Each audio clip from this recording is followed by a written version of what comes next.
Los padres de mi difunta esposa llegaron con documentos de deudas falsos, para estafarme con su herencia, así que tomé acciones legales y los demandé por daños. Yo, hombre de 35 años, nunca esperé ver a los padres de mi difunta esposa en la puerta de mi casa, mostrando papeles falsos y reclamaciones falsas. Ella falleció hace 6 meses y desde entonces he estado enfrentando el duelo. Su muerte se sintió como si una parte de mi alma fuera arrancada. No estaba preparado para ningún drama relacionado con la herencia, pero ella me dejó una fortuna modesta de su lado de la familia. Dinero que nunca pedí pero que agradecí como un medio para mantener viva su memoria, tal vez para establecer algo benéfico en su nombre.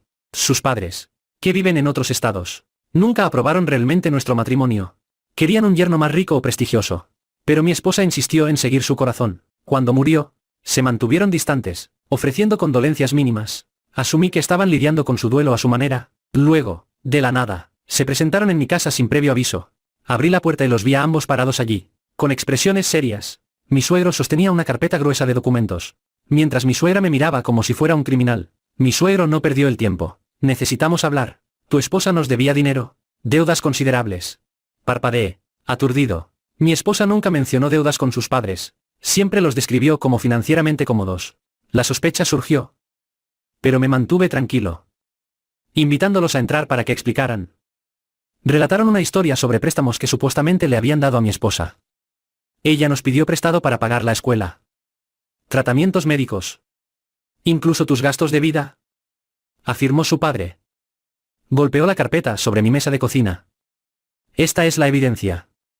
Hojeé las páginas, revisando declaraciones desordenadas y mecanografiadas que parecían sospechosamente amateur. Las fechas eran inconsistentes. Las firmas se repetían de manera mecánica. Mi instinto me dijo que esto era una estafa.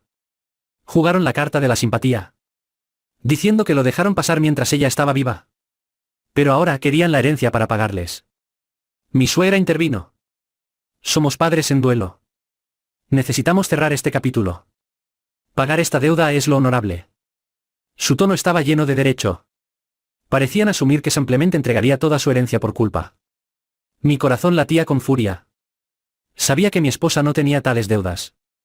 Ella había sido bastante transparente sobre las finanzas. Incluso dejó su propio testamento, nombrándome como único beneficiario, sin mención de devolver nada a sus padres. Respiré hondo. Lamento su pérdida. Pero estas deudas no existen. Ella nunca me mencionó algo así. No puedo simplemente entregar su herencia basándome en su palabra. Me miraron furiosos. La voz de mi suegro se volvió amenazante. Entonces nos veremos en la corte. Tenemos pruebas. Y arruinaremos tu reputación si te niegas. Mi suegra asintió, añadiendo con una sonrisa sarcástica. Tal vez tu abogado pueda resolverlo. Pero lamentarás enfrentarnos. Me puse rígido, con la furia hirviendo bajo mi dolor. Me estaban amenazando con chantaje para robar lo que legítimamente me pertenecía y lo que planeaba usar en parte para conmemorar a mi esposa. Les dije que se fueran. Se marcharon, mostrando la carpeta como si fuera una bomba nuclear, prometiéndome una pesadilla legal. Me quedé en mi sala, con los puños apretados, dándome cuenta de que tenía que proteger el legado de mi esposa y a mí mismo de su estafa. En el momento en que salieron furiosos, llamé a un amigo abogado, explicándole la extraña situación. Él estaba horrorizado y dijo: necesitamos ver esos supuestos documentos para verificar su autenticidad. Le dije que solo los había visto por encima. No me dejaron nada más que amenazas. Mi amigo me aconsejó: mantente tranquilo. Reúne todos los registros financieros de tu esposa. Mostraremos que no tenía tales deudas. Durante los días siguientes, revisé cada archivo. Sus antiguos estados de cuenta bancarios. Sus huellas digitales.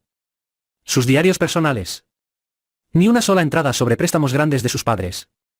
De hecho, encontré detalles que indicaban que regularmente les enviaba regalos modestos o los ayudaba con pequeños gastos cuando tenían problemas con las facturas médicas de la cirugía de mi suegra. Pero ningún signo de un préstamo masivo. Al contrario, contradice completamente sus afirmaciones. Mientras tanto, mi suegro me bombardeó con mensajes de voz furiosos, exigiendo una reunión para resolverlo fuera de los tribunales.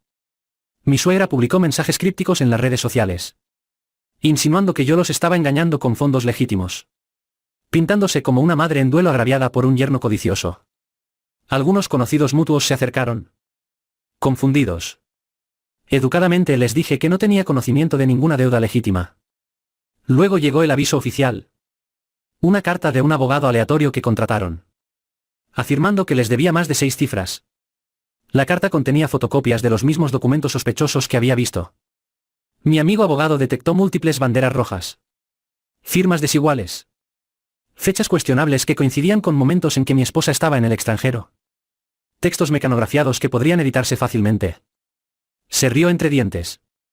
Esto huele a falsificación. Recomendó que respondiéramos formalmente, exigiendo una revisión forense completa de su evidencia. Si insistían en ir a los tribunales, solicitaríamos declaraciones y citaríamos sus registros bancarios. Eso probablemente expondría todo el engaño. Pero mi suegro respondió con más fanfarronería. Tenemos pruebas irrefutables. Te enterraremos legalmente. Mi abogado no estaba impresionado, diciéndome: están mintiendo. Esperando que cedas. La furia hervía en mi pecho. Los padres de mi difunta esposa tuvieron el descaro de explotar su muerte para obtener dinero. Ella siempre fue amable con ellos, incluso cuando criticaban nuestro matrimonio. Ahora torcieron su memoria en una estafa mezquina. Mi padre, al escuchar esto, estaba furioso. Quería que los derrotara en los tribunales. Mi madre sacudió la cabeza con incredulidad, llamándolos parásitos.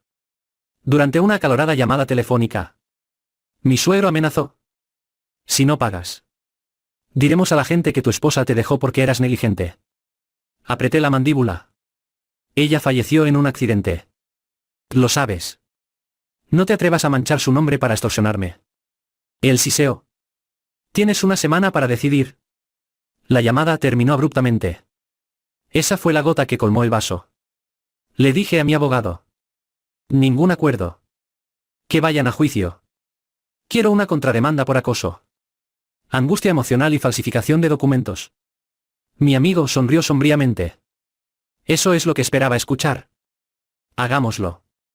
Y así nos preparamos para un enfrentamiento legal, decididos a salvaguardar la memoria de mi esposa de su estafa egoísta. Los procedimientos judiciales comenzaron rápidamente. Mi suegro y suegra se presentaron con un abogado que parecía inexperto. Probablemente una opción más barata que encontraron. Lanzaron un montón de documentos oficiales sobre la mesa, afirmando que eran acuerdos de préstamo que mi esposa firmó. El juez levantó una ceja mientras recitaban su historia triste. Como generosamente prestaron dinero a su hija y ahora querían el pago justo de mí, su heredero. Mi abogado, tranquilo y metódico, señaló contradicciones en la cronología. El supuesto préstamo tenía fecha de un mes en que mi esposa estaba viajando internacionalmente. Otro documento escribía mal su nombre. Los ojos del juez se entrecerraron ante cada irregularidad. Luego presentamos los verdaderos registros financieros de mi esposa, mostrando que no había depósitos de ellos, ni indicios de deudas. Y, de hecho, algunos pequeños pagos de ella hacia ellos. Mi suegro se retorcía. Mi suegra me lanzaba miradas furiosas. Durante el interrogatorio, mi suegro se puso nervioso cuando se le pidió estados de cuenta bancarios que probaran que le dieron dinero. Tartamudeó excusas. Lo hicimos en efectivo, sin registros. Mi abogado presionó. ¿No tienen ningún registro de una suma tan grande? ¿Ni siquiera un recibo de retiro de su banco? Él tartamudeó. Retiramos dinero a menudo. No llevamos un registro. El juez parecía escéptico. Luego, mi suegra intentó un enfoque dramático, llorando sobre cómo confiaron en su hija, nunca esperando un contrato formal. Mi abogado señaló que el tipo de contrato que produjeron parecía sospechosamente genérico, careciendo de detalles específicos. La suegra estalló, acusándome de falsificar los estados financieros de mi esposa para ocultar la deuda. El juez preguntó calmadamente si tenían pruebas de mi falsificación. No tenían ninguna. Mientras tanto, presentamos evidencia de sus exigencias, incluyendo los mensajes amenazantes de mi suegro pidiendo dinero para silenciarlo. El juez estaba visiblemente poco impresionado con sus afirmaciones contradictorias. Al final del día, estaba claro que el caso estaba en su contra. Pero no nos detuvimos en la defensa. Mi abogado introdujo nuestra contrademanda por daños, citando angustia emocional, difamación y falsificación de documentos. Presentamos grabaciones de las llamadas telefónicas de mi suegro, acosándome, haciendo afirmaciones falsas. Mostramos las publicaciones de redes sociales de mi suegra, llamándome ladrón. El rostro del juez se endureció, insinuando que podrían enfrentar repercusiones serias. Después de unas tensas sesiones, el juez desestimó sus reclamaciones de deuda como fabricadas. Condenó firmemente su intento de fraude. También otorgó mi contrademanda en principio, declarando que me debían una compensación por costos legales y angustia emocional. El rostro de mi suegro se torció de pánico. Mi suegra lloró teatralmente. Pero el juez mostró poca simpatía.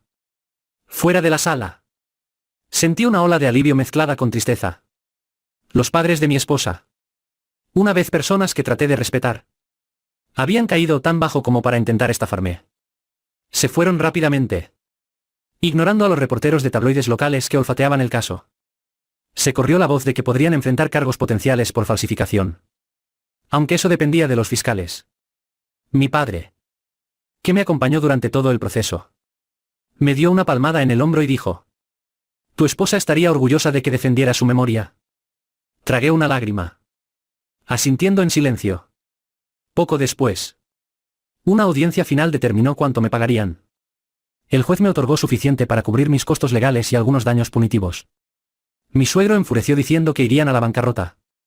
Mi suegra lamentó cómo los estaba castigando. Los miré fijamente y dije: «Intentaron robarme con una deuda falsa. Me amenazaron. Esto es justicia». Ellos refunfuñaron pero no tuvieron respuesta. El sentido de victoria se vio atemperado por la tristeza. La ausencia de mi esposa pesaba mucho en mí. Ella habría estado horrorizada por la traición de sus padres. Imaginé cómo, en mejores tiempos, me habría defendido apasionadamente si alguien me hubiera hecho daño. Ahora tuve que luchar solo. Irónicamente, contra su propia familia. Mi padre murmuró: «Al menos tu buen nombre está limpio. No pueden ensuciar la memoria de tu esposa con mentiras». De hecho, preservar su memoria fue mi principal razón para luchar tan ferozmente. Un giro inesperado fue como algunos parientes de su lado se acercaron en privado, disculpándose. Dijeron que mi suegro y suegra tenían un historial de maniobras financieras dudosas, aunque nunca tan descaradas.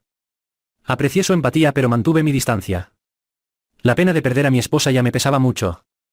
No tenía capacidad para más drama.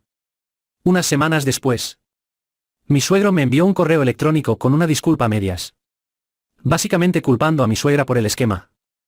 No me molesté en responder. La orden judicial los obligó a pagar en cuotas mensuales. Cada cheque que recibí fue un recordatorio de su estafa fallida. Una parte de mí quería rechazar el dinero, pero mi padre insistió. «Lo acepto. Deben enfrentar las consecuencias», dijo, «y reembolsarte por tus problemas». Los meses pasaron, y sus intentos de impugnar el fallo fracasaron. Los posibles cargos penales por falsificación de documentos se avecinaban. Mi suegra intentó contactarme con súplicas para que dejara todo, alegando estrés mental. Pero me negué. No mostraron remordimiento, solo pánico ante la posibilidad de ir a la cárcel. El amigo abogado de mi padre me dijo que el fiscal podría proceder si el Estado veía suficiente evidencia. No lo daba por hecho, pero cooperaría si me lo pedían. Eventualmente encontré una paz frágil. Mi padre bromeó: «Al menos puedes hacer algo significativo con ese acuerdo. Como una beca en nombre de tu esposa». La idea me conmovió. Ella siempre quiso ayudar a niños desfavorecidos a obtener una educación. Tal vez esa sería la parte positiva de este fiasco. Canalizando el dinero de su familia hacia una buena causa, decidí establecer un pequeño fondo benéfico en su honor, sintiendo que era la mejor manera de preservar su espíritu, mientras dejaba atrás la amargura causada por sus padres. Al final, emergí libre de su manipulación. Conservé la herencia de mi esposa, intacta por sus deudas fabricadas. Mi suegro y suegra enfrentaron la humillación de ser expuestos como falsificadores, perdiendo más de lo que jamás ganaron. Y yo, aunque cargado por la pérdida, pude mantener la cabeza en alto, sabiendo que honré la memoria de mi esposa. Si te ha gustado esta historia, no olvides dejar tu like, comentar qué opinas y activar la campanita para más historias. Que tengas un excelente día.